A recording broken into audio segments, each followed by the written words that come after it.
ప్రియమైన సోదరి సోదరులారా, మీ అందరికీ మన ప్రభువును రక్షకుడైన యేసుక్రీస్తు పరిశుద్ధమైన నామమున శుభములు వందనాలు తెలియజేయచ్చు ఉన్నాను.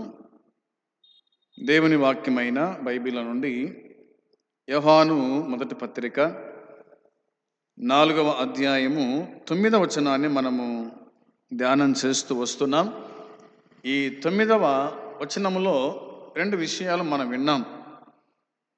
ఒకటవదిగా మనము ఆయన ద్వారా జీవించుచున్నాము అనేది. రెండవదిగా దేవుడు తన అద్వితీయ కుమారుణ్ణి లోకములోనికి పంపెను. మూడవదిగా ఈ దినమందు మనం ధ్యానం చేద్దాం. యోహాను రాసిన మొదటి పత్రిక 4వ అధ్యాయం 9వ వచనం చదువుతున్నాను. మనము ఆయన ద్వారా జీవించున్నట్లు దేవుడు తన అద్వితీయ కుమారుణ్ణి లోకములోనికి పంపెను. దీని వలన దేవుడు మన యందుంచిన ప్రేమ ప్రత్యక్షపరచబడెను. ప్రభు ఈ మాటలు దీవించున్నట్లుగా మనము ప్రార్థన చేసుకుందాము. పరిశుద్ధుడైన తండ్రి, పరలోకమందున్న దేవ, నీ పాదములకు నాయన వందనాలు, స్తోత్రములు, కృతజ్ఞతలు, స్తుతులు చెల్లించుకుంటున్నాము. కనికర సంపన్నుడవు, కృప చూపే దేవుడవు, మీకు స్తోత్రం, స్తుతులు చెల్లించుచున్నాం. ఈ దినమందు సంఘముగా కూడి వచ్చిన బిడ్డలను దీవించి ఆశీర్వదించండి. యూట్యూబ్ ద్వారా వింటున్న వారిని దీవించి ఆశీర్వదించండి. మైకు ద్వారా వింటున్న వారిని దీవించి ఆశీర్వదించండి. మా అందరి జీవితాల్లో మార్పు దయచేయండి, మారు మనసు దయచేయండి, రక్షణ దయచేయండి.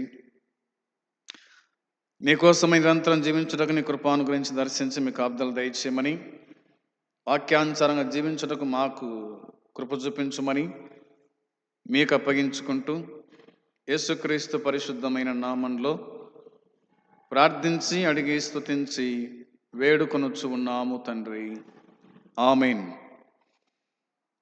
ఈ దినమందు దేవుడు మనయందుంచిన ప్రేమ ప్రత్యక్షపరచబడెను అనే మాట మీద చదువుదాం, ధ్యానం చేద్దాం. దేవుడు మనయందుంచిన ప్రేమ ప్రత్యక్షపరచబడెను. ప్రేమ అయ్యున్న దేవుడు ప్రత్యక్షమైనాడు. ఇదిగో ప్రజలందరికీ మహా సంతోషకరమైన సువార్తమానం నేను మీకు తెలియజేయుచున్నాను. దావీదు పట్టణం ముందు నేడు రక్షకుడు మీ కొరకు పుట్టినాడు. ఆయన గులలకు ప్రత్యక్షమైనాడు, అపోస్తులకు ప్రత్యక్షమైనాడు, లోకానికి ఆయన తెలియబడ్డాడు. ఆయన ప్రత్యక్షత,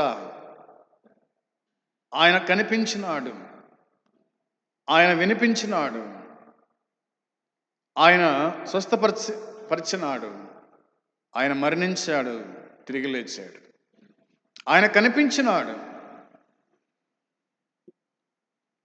ఎందరు కనిపించినాడు? యెరూషలేం ప్రాంతంలో ఉన్న ప్రజలందరికీ, బేత్లెహేము ప్రాంతంలో ఉన్న ప్రజలందరికీ, గలిలయ, సమరయ, నజరేతు, అవునా, కపెర్నహూము, ఆ ప్రాంతాల్లో ఉన్న ప్రజలందరికీ ఆయన ప్రత్యక్షమైనాడు. ఆయన కనిపించినాడు, ఆయన కనిపించాడు అనేది మనకు అర్థమవుతుంది. కాబట్టి దేవుడు మన యందుంచిన ప్రేమ ప్రత్యక్షపరచబడెను. ఏంటి ఈ ప్రేమ అంటే, యోహాను సువార్త 3:16లో దేవుడు లోకమును ఎంతో ప్రేమించెను, కాగా ఆయన తన అద్వితీయ కుమారునిగా పుట్టిన వాని యందు విశ్వాసముంచు ప్రతివాడు నశింపక నిత్య జీవము పొందినట్లు ఆయనను అనుగ్రహించెను. దేవుడు లోకమును ఎంతో ప్రేమించెను, లోకాన్ని ప్రేమించినాడు. లోకములో ఉన్న తన వారిని ఆయన ప్రేమించినాడు. ప్రేమించి ప్రత్యక్షమైనాడు. అవునా? ప్రేమించను, తర్వాత ఆయన తన అద్వితీయ కుమారునిగా పుట్టిన వాని అందు విశ్వాసముంచు ప్రతివాడు నశింపక, ఎవరు నశించిపోకూడదని ఆయన ఇష్టపడుతూ ఉన్నాడు. ఏ ఒక్క ఆత్మ నశించి నరకానికి పోవటం ఆయనకు ఇష్టం లేదు. కాబట్టి ఆయన ప్రత్యక్షింపబడినాడు, లేదా ఆయన ప్రత్యక్షమైనాడు అనేది కనిపిస్తుంది. ప్రతివాడు నశింపక నిత్య జీవం పొందాలని ఆయనను అనుగ్రహించినాడు. నిత్య జీవం పొందాలని, నిత్య రాజ్యంలో ప్రవేశించాలని దేవుడు ఆయనను మనకు అనుగ్రహించినాడు. ఆయన అనగా ప్రభువైన యేసుక్రీస్తును మనకు అనుగ్రహించినాడు. ఆయన ప్రత్యక్షమైనాడు అనేది దేవుని వాక్యం, బైబిల్ మనకు చెప్తూ ఉంది. యోహాను సువార్త 8వ అధ్యాయం 42వ వచనం, యేసు వార్త ఇట్లా, నేను దేవుడు మీ తండ్రి అయిన ఎడల మీరు నన్ను ప్రేమింతురు. నేను దేవుని యొద్ద నుండి బయలుదేరి వచ్చి ఉన్నాను, నా అంతటా నేనే వచ్చి ఉండలేదు. ఆయన నన్ను పంపెను. ఇది ఆయన నన్ను పంపెను. ఆయన పంపాడు కాబట్టి నేను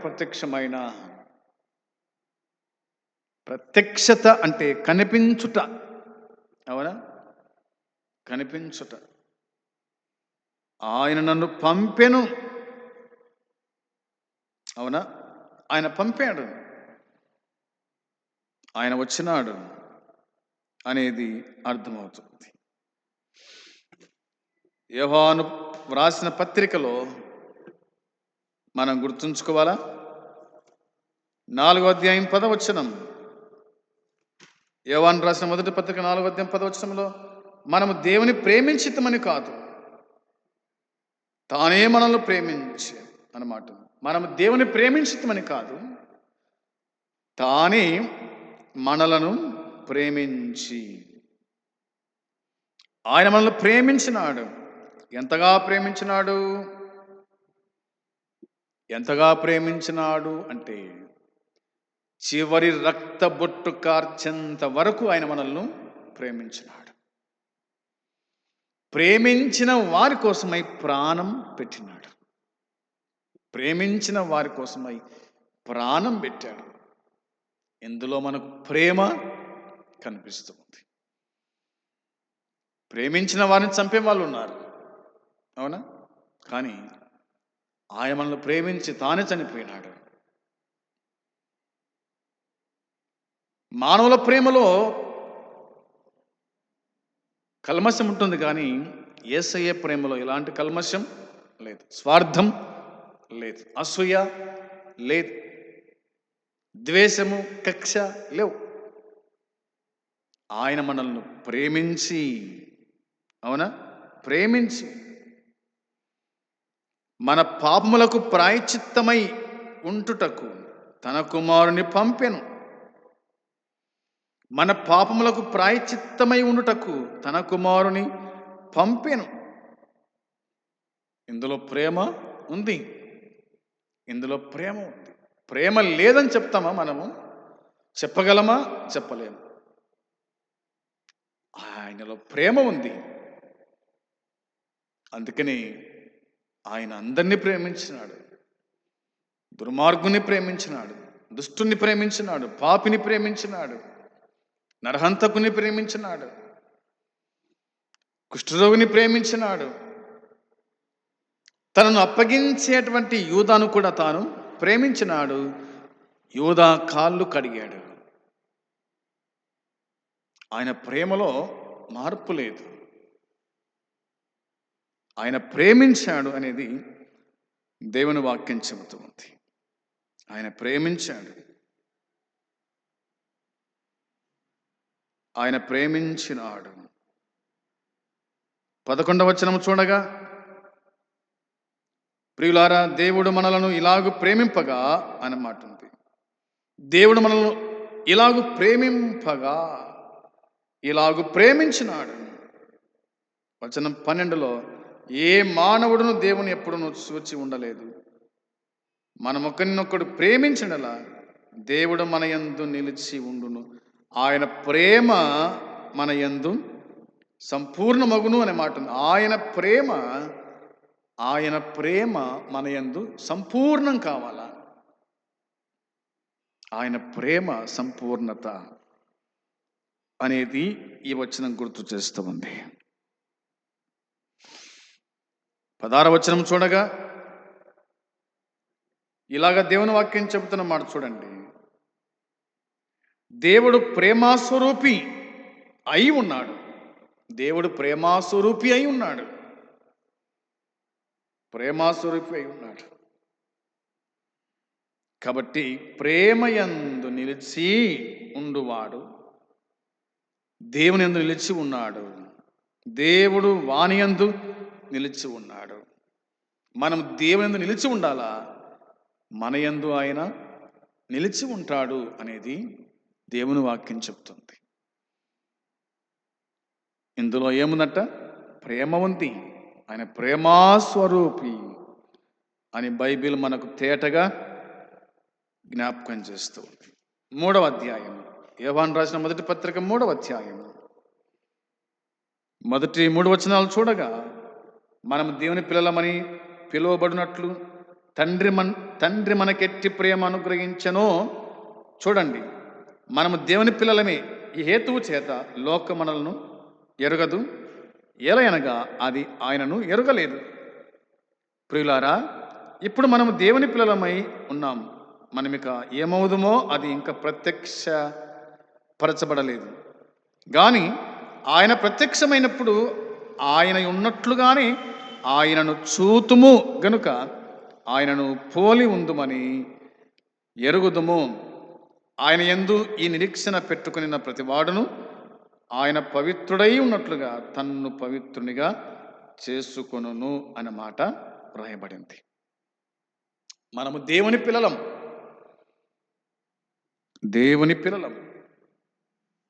తర్వాత మనము దేవుని పిల్లలమై ఉన్నాం. మనం ఇక ఏమవుదుమో అది ఇంకా ప్రత్యక్షపరచబడలేదంట. మనము ఇక ఏమైతామో తెలియదు. అయితే ఆయన ప్రత్యక్షమైనప్పుడు ఆయన ఉన్నట్లుగానే ఆయనను చూస్తాం. ఆయన ప్రత్యక్షమైనప్పుడు ఆయన ఉన్నట్టుగానే మనం ఆయన చూస్తాం. ఆయన ఏ విధంగా ఉన్నాడో అదే విధంగా మనం చూస్తాం. ఆయన ప్రత్యక్షమైనప్పుడు ఆయనను చూస్తాము అనేది దేవుని వాక్యం చెబుతుంది. గనుక ఆయనను పోలి ఉందాం అన్నమాట ఉంది. ఆయనను పోలి ఉండాలి. ఆయన పోలిక మనలో ఉండాలి. మనం ఆయనను చూడాలంటే మనం ఆయన ధరించుకునేవారుగా ఆయన పోలిక మనకు ఉండాలి. ఆదాము పోలిక దేవుని పోలిక, అవునా? సేతు పోలిక అబ్రహాము పోలిక. అయితే మనము దేవుని స్వరూపంలోకి మనము మార్చబడాలా? ఆయన ప్రత్యక్షమైనప్పుడు మనం ఆయన పోలి ఉంటే మనం ఆయనను చూస్తాం. ఆయనను పోలి లేకపోతే మనం ఆయనను చూడలేం. కాబట్టి ఆయన యందు ఈ నిరీక్షణ పెట్టుకున్న ప్రతివాడు ఆయన పవిత్రుడై ఉన్నట్లుగా తన్ను పవిత్రునిగా చేసుకోవాలి. ఆయన పవిత్రుడు, ఆయన పరిశుద్ధుడు. కాబట్టి మనం పరిశుద్ధులుగా ఉంటే మనము ఆయనను చూస్తాం. లేదంటే మనం ఆయనను చూడలేం. మీరెవరో నేను ఎరగను అంటే మనం ఏం చేస్తాం? కాబట్టి ఆయన పరిశుద్ధుడు, పవిత్రుడు. కాబట్టి మనం పరిశుద్ధంగానే పవిత్రంగా బతికితే ఆయనను చూస్తాం. ఆయన రాజ్యములో మనము ఆయనతో కూడా నిరంతరము ఉంటాం. అందుకే యేసుక్రీస్తు ప్రభు మనందరినీ ప్రేమించి తను అప్పగించుకొని ప్రాణం పెట్టి సమాధ్యపడి తిరిగి లేచినాడు. ఆయన రెండవసారి ఆయన ప్రత్యక్షం కాబోతున్నాడు. ఆయన ఎదుర్కోవడానికి మనము సిద్ధంగా ఉండాలి. అలా సిద్ధంగా అంటే పాపక్షమాపణ పొందాలి, మారుమనసు పొందాలి, బాప్తిసం తీసుకోవాలా. విశ్వాసం ముందు కొనసాగుతూ ఉంటే మనం ఆయనను చూస్తాం, ఆయన మనల్ని చూస్తాడు. మనమందరము ఏకమై పరలోకములో నిరంతరము ఆయనతో కూడా ఉంటాము అనేది దేవుని వాక్యం చెబుతుంది. ఆ విధంగా ఉండడానికి ప్రభు మనకు సహాయము చేయునుగాక. ఆమేన్. పరమ తండ్రి, మీకు స్తోత్రం చెల్లించుకుంటున్నాను. మీరు అందించిన ఈ మాటలు దీవించి ఆశీర్వదించండి. విన్నవారి హృదయాల కార్యం జరిగించండి, మా హృదయాల కార్యం జరిగించండి. నీ చిత్త ప్రకారంగా జీవించుటకు సహాయం చేయమని, నువ్వు ప్రత్యక్షమైనప్పుడు మేము నిన్ను పోలి ఉండే భాగ్యం దయచేయమని యేసుక్రీస్తు పరిశుద్ధమైన నామంలో అడిగి వేడుకుంటున్నాము తండ్రి. ఆమేన్.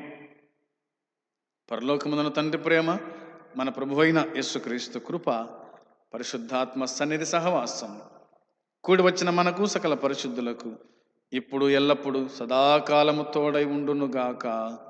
ఆమేన్. మంచిది. అందరికీ వందనాలు తెలియజేస్తూ ఉన్నాను.